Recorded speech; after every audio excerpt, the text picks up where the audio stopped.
प्रिय मुख्यमंत्री एकनाथ शिंदे जी,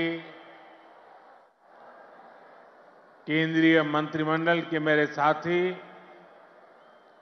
अनुराग ठाकुर, भारती पवार, निशित प्रामाणिक, महाराष्ट्र के डिप्टी सीएम देवेंद्र फडणवीस, अजित पवार जी, सरकार के अन्य मंत्रीगण, अन्य महानुभाव और मेरे युवा साथियों, आज का ये दिन भारत की युवा शक्ति का दिन है। ये दिन उस महापुरुष को समर्पित है जिसने गुलामी के कालखंड में भारत को नई ऊर्जा से भर दिया था। ये मेरा सौभाग्य है कि स्वामी विवेकानंद की जयंती पर मैं आप सब नौजवानों के बीच नासिक में हूं। मैं आप सभी को राष्ट्रीय युवा दिवस की शुभकामनाएं देता हूं। आज ही भारत की नारी शक्ति की प्रतीक राजमाता जिजाऊ मां साहब की भी जन्म जयंती है। राजमाता जिजाऊ माँसाहेब यांच्या जयंती दिनी त्यांना वंदन करण्यासाठी मला महाराष्ट्राच्या वीरभूमीत येण्याची संधी मिळाली, याचा मला अतिशय आनंद आहे। मी त्यांना कोटी कोटी वंदन करतो। साथियों, ये केवल एक संयोग नहीं है कि भारत की अनेक महान विभूतियों का संबंध महाराष्ट्र की धरती से रहा है। ये इस पुण्य भूमि का, इस वीर भूमि का और इस तपोभूमि का प्रभाव है। इस धरती पर राजमाता जिजाऊ मां साहब जैसी मातृशक्ति ने छत्रपति शिवाजी महाराज जैसे महानायक को गढ़ा। इसी धरती ने देवी अहल्याबाई होलकर, रमाबाई अंबेडकर जैसी महान नारियां हमें दी। इसी धरती ने लोकमान्य तिलक, वीर सावरकर, आनंद कन्हेरे, दादा साहब पोटनीस, चाफेकर बंधु जैसे अनेक सपूत हमें दिए। नासिक पंचवटी की इस भूमि में प्रभु श्री राम ने काफी समय बिताया था। मैं आज इस भूमि को भी नमन करता हूं, श्रद्धापूर्वक प्रणाम करता हूं। मैंने आह्वान किया था कि जनवरी तक हम सभी 22 जनवरी तक हम सभी देश के तीर्थ स्थानों की, मंदिरों की साफ सफाई करें, स्वच्छता का अभियान चलाएं। आज मुझे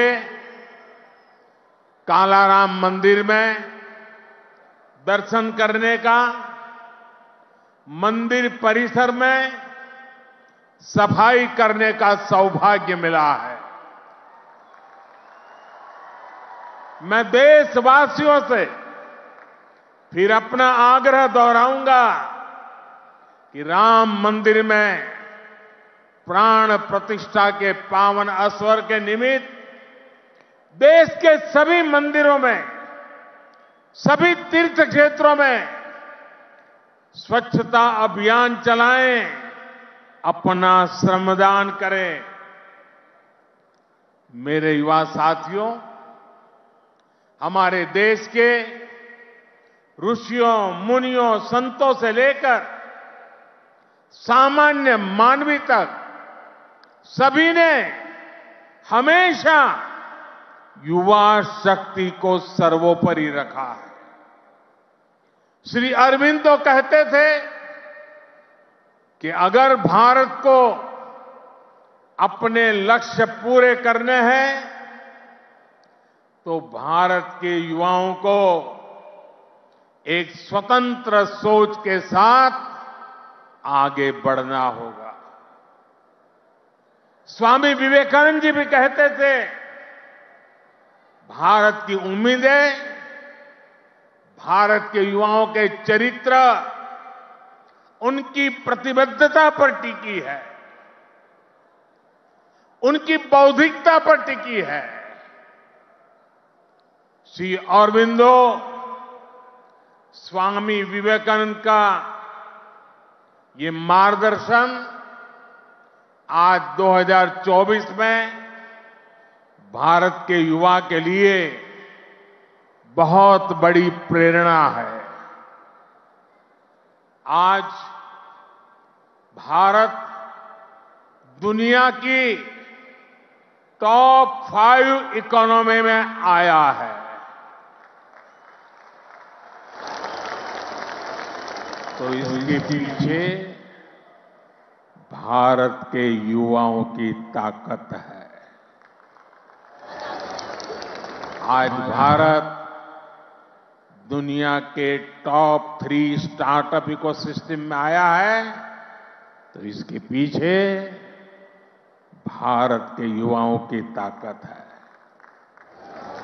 आज भारत एक से बढ़कर एक इनोवेशन कर रहा है। आज भारत रिकॉर्ड पेटेंट फाइल कर रहा है। आज भारत दुनिया का बड़ा मैन्युफैक्चरिंग हब बन रहा है। तो इसका आधार भारत के युवा है, भारत के युवाओं का सामर्थ्य है। साथियों, समय हर किसी को अपने जीवन काल में एक सुनहरा मौका जरूर देता है। भारत के युवाओं के लिए समय का वो सुनहरा मौका अभी है। अमृत काल का ये कालखंड है।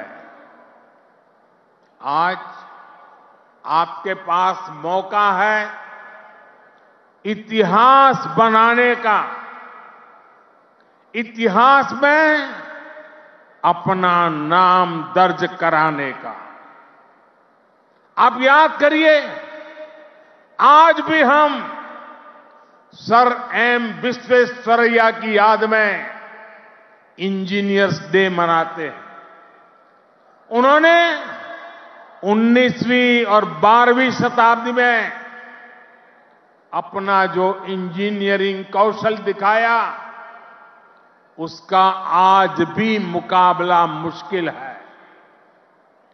आज भी हम मेजर ध्यानचंद को याद करते हैं। उन्होंने हॉकी की स्टिक से जो जादू दिखाया, वो आज तक लोग भूल नहीं पाए हैं। आज भी हम भगत सिंह, चंद्रशेखर आजाद, बटुकेश्वर दत्त जैसे अनगिनत क्रांतिकारियों को याद करते हैं। उन्होंने अपने पराक्रम से अंग्रेजों को पस्त करके रख दिया था। आज हम महाराष्ट्र की वीर भूमि पर हैं। आज भी हम सभी महात्मा फुले, सावित्रीबाई फुले को इसलिए याद कर रहे हैं क्योंकि उन्होंने शिक्षा को सामाजिक सशक्तिकरण का एक माध्यम बनाया। आजादी के पहले के कालखंड में ऐसे सभी महान व्यक्तित्वों ने देश के लिए काम किया। वो जिए तो देश के लिए, वो जूझे तो देश के लिए, उन्होंने सपने संजोए तो देश के लिए, उन्होंने संकल्प किए तो देश के लिए, और उन्होंने देश को नई दिशा दिखाई। अब अमृत काल के इस कालखंड में आज वो दायित्व आप सभी मेरे युवा साथियों के कंधों पर है। अब आपको अमृत काल में भारत को एक नई ऊंचाई पर ले जाना। आप ऐसा काम करिए कि अगली शताब्दी में उस वक्त की पीढ़ी आपको याद करे, आपके पराक्रम को याद करे। आप अपने नाम को भारत और पूरी दुनिया में, दुनिया के इतिहास में स्वर्ण अक्षरों में लिख सकते हैं। इसलिए मैं आपको 21वीं सदी के भारत की सबसे सौभाग्यशाली पीढ़ी मानता हूं। मैं जानता हूं आप ये कर सकते हैं। भारत के युवा ये लक्ष्य हासिल कर सकते हैं। मेरा सबसे ज्यादा भरोसा आप सभी पर है, भारत के युवाओं पर है। मेरा युवा भारत संगठन से जिस तेजी के साथ देश के कोने कोने में युवा जुड़ रहे हैं, उससे भी बहुत उत्साहित हूं।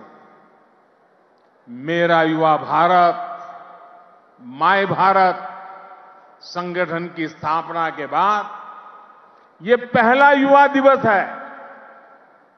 अभी इस संगठन को बने 75 दिन भी पूरे नहीं हुए हैं और 1 करोड़ 10 लाख के आसपास युवा इसमें अपना नाम रजिस्टर करा चुके हैं। मुझे विश्वास है आपका सामर्थ्य, आपका सेवा भाव देश को, समाज को नई ऊंचाई पर ले जाएगा। आपका प्रयास, आपका परिश्रम युवा भारत की शक्ति का पूरी दुनिया में परचम लहराएगा। मैं माय भारत संगठन में रजिस्टर कराने वाले सभी युवाओं का आज विशेष अभिनंदन करता हूं। और मैं देख रहा हूं माय भारत में रजिस्ट्रेशन में हमारे युवा और हमारी युवतियां दोनों के बीच में कंपटीशन चलती है, कौन ज्यादा रजिस्ट्री करवाए। कभी युवक आगे निकल जाते हैं, कभी युवतियां आगे निकल जाती हैं।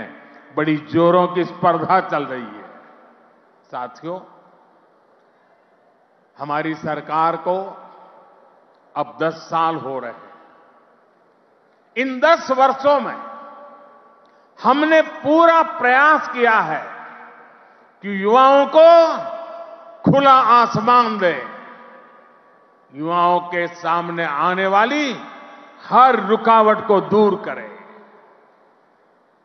आज चाहे शिक्षा हो, रोजगार हो, एंटरप्रेन्योरशिप या इमर्जिंग सेक्टर्स हो, स्टार्टअप्स हो, स्किल्स या स्पोर्ट्स हो, देश के युवाओं को सपोर्ट करने के लिए हर क्षेत्र में एक आधुनिक डायनेमिक इकोसिस्टम तैयार हो रहा है। आपको 21वीं सदी की आधुनिक शिक्षा देने के लिए नई राष्ट्रीय शिक्षा नीति लागू की गई है। युवाओं के लिए अब देश में आधुनिक स्किलिंग इकोसिस्टम भी तैयार हो रहा है। हाथ के हुनर से कमाल करने वाले नौजवानों की मदद के लिए पीएम विश्वकर्मा योजना शुरू की गई है। पीएम कौशल विकास योजना की मदद से करोड़ों युवाओं को स्किल से जोड़ा गया है। देश में नए आईआईटी, नए एनआईटी लगातार खुलते जा रहे हैं।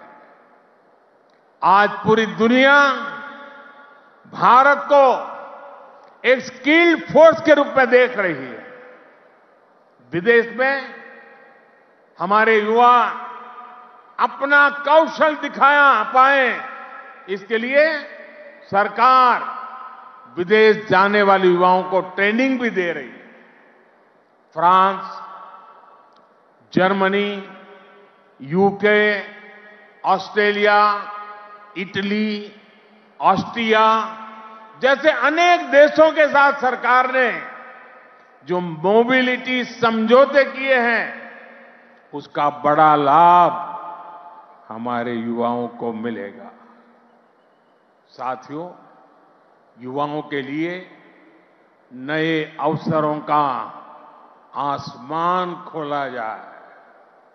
सरकार इसके लिए हर क्षेत्र में पूरी शक्ति से काम कर रही है। देश में ड्रोन सेक्टर के लिए नियम सरल बनाए गए हैं। सरकार आज एनिमेशन, विजुअल इफेक्ट्स, गेमिंग और कॉमिक सेक्टर्स को प्रमोट कर रही है। एटॉमिक सेक्टर, स्पेस और मैपिंग सेक्टर को भी खोला गया है। आज हर क्षेत्र में पिछली सरकारों से 2 गुनी, 3 गुनी रफ्तार से काम किया जा रहा है। ये जो बड़े बड़े हाईवे बन रहे हैं, वो किसके लिए है? आपके लिए, भारत के युवाओं के लिए। ये जो नई नई वंदे भारत ट्रेनें चल रही है, वो किसकी सहूलियत के लिए? आपके लिए, भारत के युवाओं के लिए। हमारे लोग विदेश जाते थे, वहां के पोर्ट, वहां के एयरपोर्ट देखकर सोचते थे कि भारत में ऐसा कब होगा। आज भारत के एयरपोर्ट्स दुनिया के बड़े से बड़े एयरपोर्ट का मुकाबला कर रहे हैं। कोरोना के समय आपने देखा है, विदेशों में वैक्सीन के सर्टिफिकेट के नाम पर कांगज थमाया जाता है। ये भारत है जिसने हर भारतवासी को वैक्सीन लगाने के बाद डिजिटल सर्टिफिकेट दिया। आज दुनिया के कितने ही बड़े देश हैं जहां पर लोग मोबाइल डेटा इस्तेमाल करने से पहले 100 बार सोचते हैं। वहीं आप भारत के युवा हैं जो इतना सस्ता मोबाइल डेटा इस्तेमाल कर रहे हैं कि दुनिया के लोगों के लिए अजूबा है, कल्पना से परे है। साथियों, आज देश का मिजाज भी युवा है और देश का अंदाज भी युवा है। और जो युवा होता है वो पीछे नहीं छोड़ता, पीछे नहीं चलता, वो स्वयं लीड करता है। इसलिए आज टेक्नोलॉजी की फील्ड में भी भारत फ्रंट से लीड कर रहा है। चंद्रयान और आदित्य L1 उसकी सफलता हमारी आंखों के सामने है। Made in India INS Vikrant जब समंदर की लहरों से टकराता है तो हम सभी का सीना चौड़ा हो जाता है। जब लाल किले से मेड इन इंडिया तोप गरजती है तो देश में एक नई चेतना जग जाती है। जब भारत में बना फाइटर प्लेन तेजस आसमान की ऊंचाई नापता है तो हम गर्व से भर जाते हैं। आज भारत में बड़े बड़े मॉल से लेकर छोटी छोटी दुकान तक हर तरफ UPI का इस्तेमाल हो रहा है और दुनिया हैरान है। अमृतकाल का आरंभ गौरव से भरा हुआ है। अब आप युवाओं को इस अमृतकाल में इससे भी आगे लेकर जाना है, विकसित राष्ट्र बनाना है। साथियों, आपके लिए ये समय सपनों को विस्तार देने का समय है। अब हमें केवल समस्याओं के समाधान नहीं खोजने हैं, हमें केवल चुनौतियों पर विजय नहीं पानी है, हमें खुद अपने लिए नए चैलेंजेस तय करने होंगे। हमने 5 ट्रिलियन इकोनॉमी का लक्ष्य सामने रखा है। हमें दुनिया की तीसरी सबसे बड़ी अर्थव्यवस्था बनना है। हमें आत्मनिर्भर भारत अभियान के सपने को सिद्धि देनी है। हमें सर्विसेज और IT सेक्टर की तरह भारत को विश्व का मैन्युफैक्चरिंग हब भी बनाना है। इन आकांक्षाओं के साथ साथ भविष्य के प्रति हमारी जिम्मेदारियां भी है। जलवायु परिवर्तन की चुनौती हो, प्राकृतिक खेती को बढ़ावा देना हो, हमें लक्ष्य बनाकर तय समय में इन्हें प्राप्त करना है। साथियों, अमृतकाल की आज की युवा पीढ़ी पर मेरे विश्वास की एक और वजह है और वो खास वजह है। इस कालखंड में देश में वो युवा पीढ़ी तैयार हो रही है जो गुलामी के दबाव और प्रभाव से पूरी तरह मुक्त है। इस पीढ़ी का युवा खुलकर कह रहा है, विकास भी और विरासत भी। ये लोग आयुर्वेद तो हमारे देश में योग हो या आयुर्वेद हो, हमेशा भारत के लिए एक पहचान के रूप में रहा है।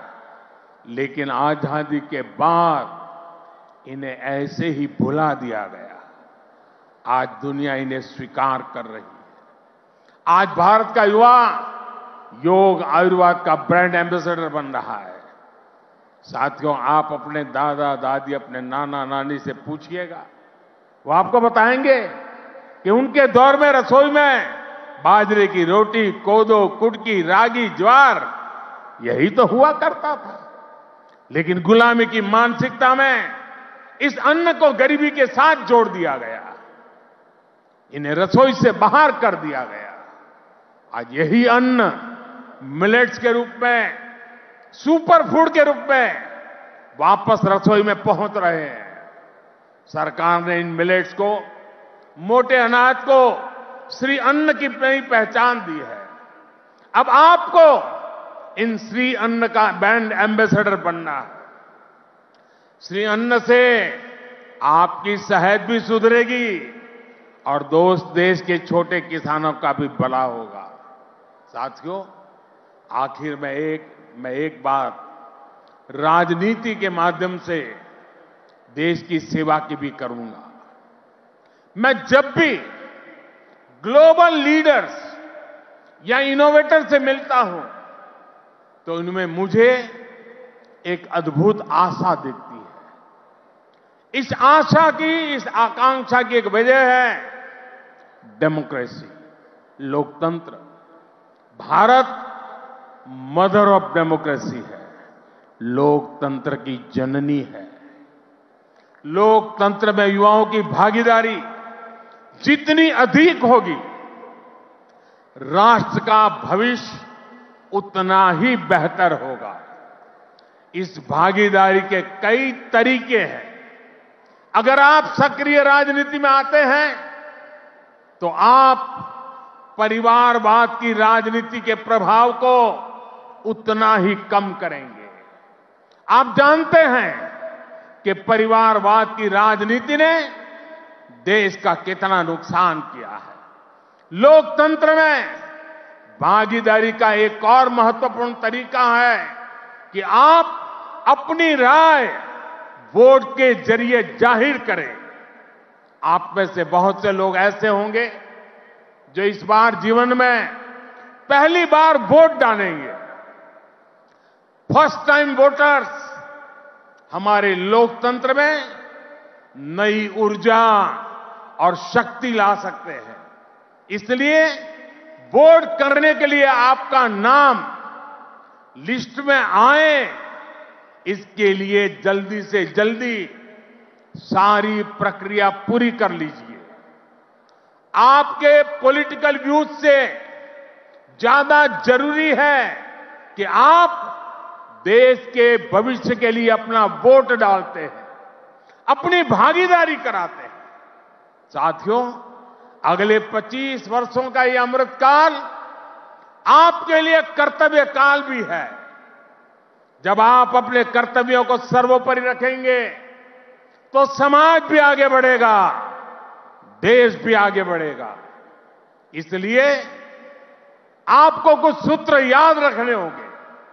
जितना हो सके आप लोकल को, स्थानीय प्रोडक्ट को प्रमोट करिए।